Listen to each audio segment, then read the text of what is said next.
We're looking at Intelledex's top private banks and wealth managers survey, and coming out on top of that survey, the top wealth manager in South Africa, the Sanlam Private Wealth Organization. And with us from the Cape Town studio is the CEO, Kriel. Daniel, good evening to you. I just had Wayne McCurry in the studio with me, and he was saying he's been in the asset management business all his life, and he said when it's good, it's very good, and it's wonderful and warm in the sun, and when it's bad, the market punishes you. Now, you're not in quite the position of being a listed company to be punished, but the sun is shining. What did you do to win this award? Good evening, David. Yeah, thanks for having us. I listened to Wayne McCurry, and I've known him for many years, and he is indeed very correct with regards to our industry. And it's not only limited to the asset management industry, but it's also true for the private client industry, which I represent at Sanlam Private Wealth. I think if you look at the award itself, the award is really a testimony to the people in our business and the focus that our people has had on our client base over the last years. We have implemented the strategy some 10 years ago of really being client-centric and delivering to our clients tailor-made solutions. Yeah, Daniel, could I interrupt you there? Everyone says they're client-centric. So what are you doing differently? Yeah, I think what we're doing differently is that when we talk to our clients, we try and build relationships with our clients, and those relationships are long-term relationships. Clients are, I think if I look at our portfolio managers, of which we have 50 all over the country, they have very close and intimate relationships with their clients, where clients trust them fully, sometimes not only with regards to their investments, but also personal matters. So we build up relationships over the long time, over a long period, and we believe it's these close relationships that we have developed with our clients, which enables you to deliver the long-term results for your clients. And in many cases, these relationships spans generations. Looking at the way investment is done on behalf of people, I mean, it sounds like you have an individual solution for everyone. How do you get the mix in your portfolio management ranks? Because you've got to hire the right people, you've got to keep the right people. Do you have anything to illuminate the success from the point of view of the people that work for you?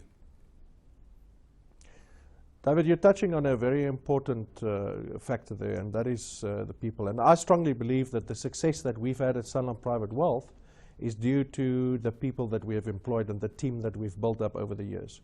You know, if I look at our mix of people, we've got people in our business that's been in the industry for decades. For instance, we don't retire people. Sometimes to the frustration of the Sanlam Retirement Fund. But the people that we employ are people that are passionate about the markets and people that are passionate about their clients.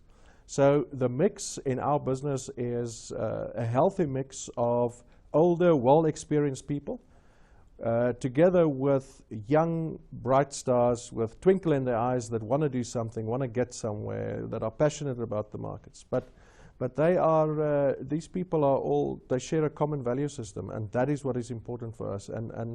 And the other reason for our success over the last number of years is not only the client-centric approach that we have followed, but also that we've built a values-based business. And then I think another factor which is important in our industry is diversity of people. Yeah.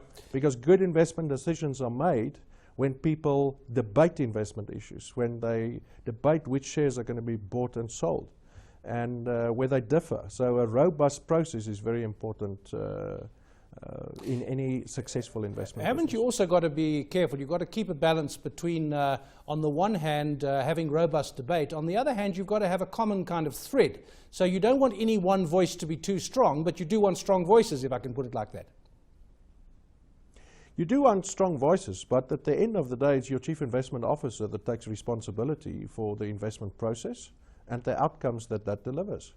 So I believe that whilst the best investment decisions are taken through a joint approach, where these issues are debated and discussed at length, at the end of the day, a decision has to be taken. Many poor investment decisions has also been as a result of the lack of decision making.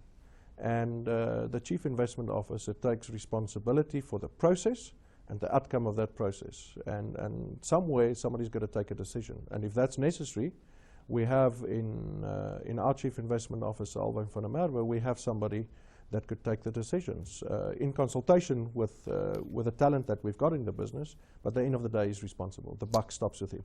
That is Daniel Kriel, he's Sanlam Private Wealth CEO. They are the winners in Intelledex's Top Private Banks and Wealth Managers Survey in 2015. Congratulations, Daniel, and thanks for joining us.